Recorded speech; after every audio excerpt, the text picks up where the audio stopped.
I have reviewed every Pixar film to date. When I started my channel, it was basically what kept me going, knowing what I was going to do next. When I did them all, I didn't even know what to do, I was like in a limbo. But a few commenters and friends have always said, "You haven't done them all." They said, "What about Planes?" To which I responded, "What the hell is Planes?" To my surprise, I was shocked to find out there was a spin-off movie of the incredible franchise that is Cars. Oh, I mean, it's one of the best Pixar franchises. If you're gonna do a load of sequels and spin-offs, it's gonna be to that Cars movie. I put it on, and within the first minute I was freaked out because there was no Pixar logo. Because this wasn't made by Pixar. It's 100% fully Disney. Originally meant to be a straight-to-video film, which, doesn't seem obvious at all. John Lasseter, who was the creator of the Cars franchise and didn't want to do Cars but in a different way, i.e. Planes. He passed on it, so Disney decided to just do it themselves. And now we have this interesting movie. Hi, my name is Ed, aka The Average Critic. I talk about animated movies and TV shows, and let's talk about Planes.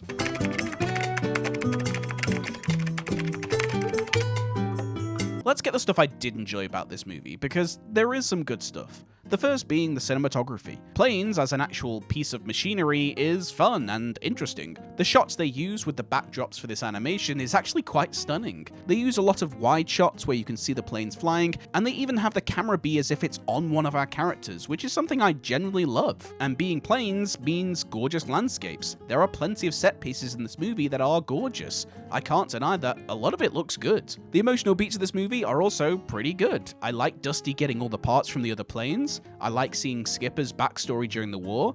The more serious moments are actually pretty good, giving the film some weight. I didn't think a film like this could actually make me care about these cute little moments, but I do. I also liked... Wait, did I like anything else? Let me check.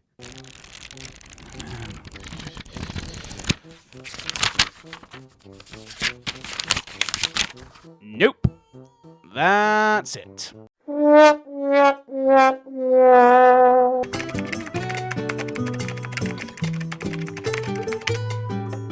While the animation of the backdrops are good, I can't say the same for the characters. The animation just feels off. I even went back to watch some scenes from the original Cars movie to see if it looks the same, and it really wasn't. The animation of these characters just feel under-animated, and the frame rate feels cheap and underdone. And look, I get that this film was meant to be direct-to-DVD, but in the end, it wasn't. It got a theatrical release, so I can't give it a pass. The animation of these characters are just so dull and boring. The budget of this movie was a mere $50 million compared to the first Cars movie, which had $120 million, and it really shows. And while it could be easy to blame it on the budget, it also comes down to who's animating it. As I mentioned before, the film wasn't made by Pixar, instead was made by Disney Toon Studios on a much smaller budget team over at Disney. You can feel that they are out of their comfort zone.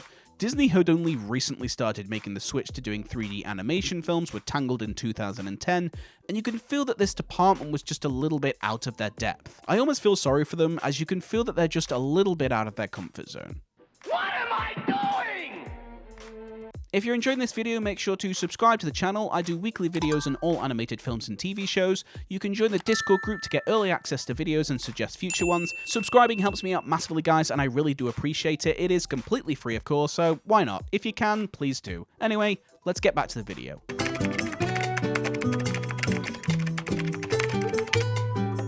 I'm usually a lot harsher on animated films when it comes to their voice cast because voice acting is severely underestimated, often thinking it's just easy work. I will never forgive Shrek for blowing up the whole celebrity voice cast thing. What?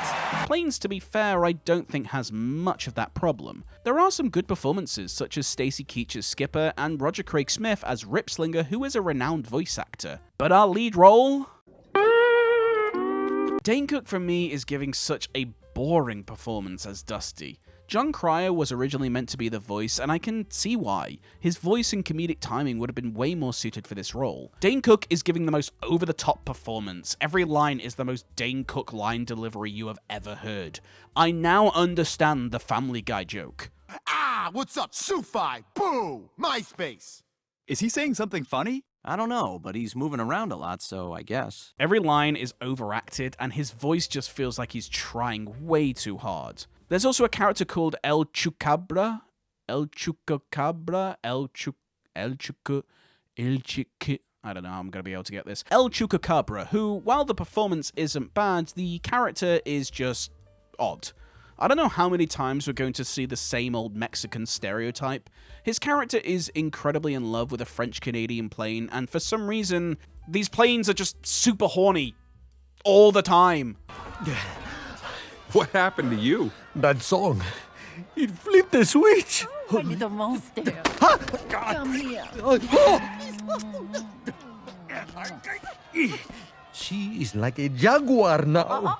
My little perrito. I didn't need to see this. That's very disturbing. Is the only personality we can give a Mexican character is that he's constantly talking about sex? It's so weird and bizarre, and for a film that is predominantly aimed towards children, I really wonder who this was even for. Even if it's for the adults or even just as a joke for the kids, I don't want to see planes getting freaky. That's not my vibe. John Cleese is in the movie, and to be fair, he probably made me laugh the most, but not because what he's saying is actually funny, but you can tell the directors just told him to say everything so stereotypically British. Like, how many British slurs and words can John Cleese get into a movie? I do like this forklift dipping his tea. That's pretty good.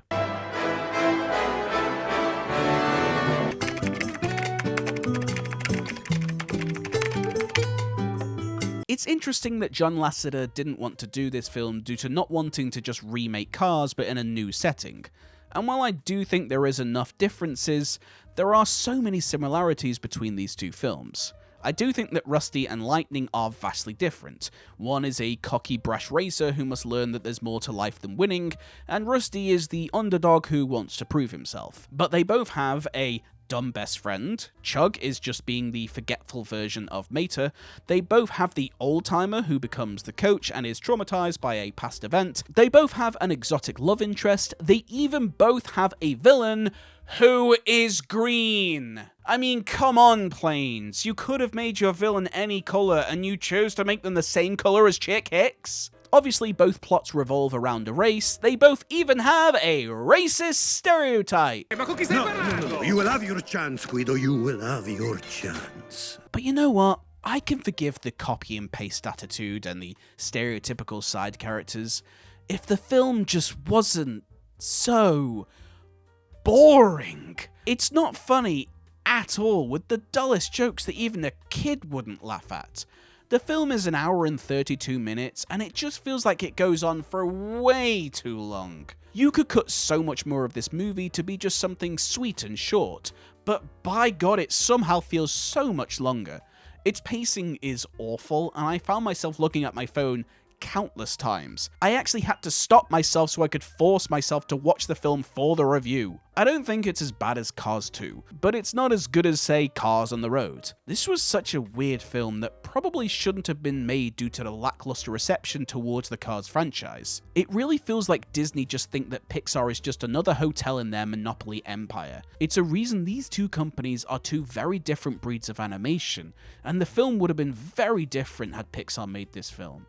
So after all that, it's getting my professional rating of 4 out of 10, and my personal rating of 4 out of 10 as well. The film just straight up just shouldn't have been made, and I understand why, because, you know, planes and merchandise obviously sell, let's be honest here, guys. But by God, this film was just so boring. So thank you for joining me in this video. Let me know in the comment section what you thought of Planes. Have you seen it? I wager probably not a lot of you have. If you like animation movies as much as me, clicking subscribe and the video on screen helps me a massive amount. Remember to join the Discord group and buy your merch with a link in the description. Thank you as always for watching, and I will see you all in the next one.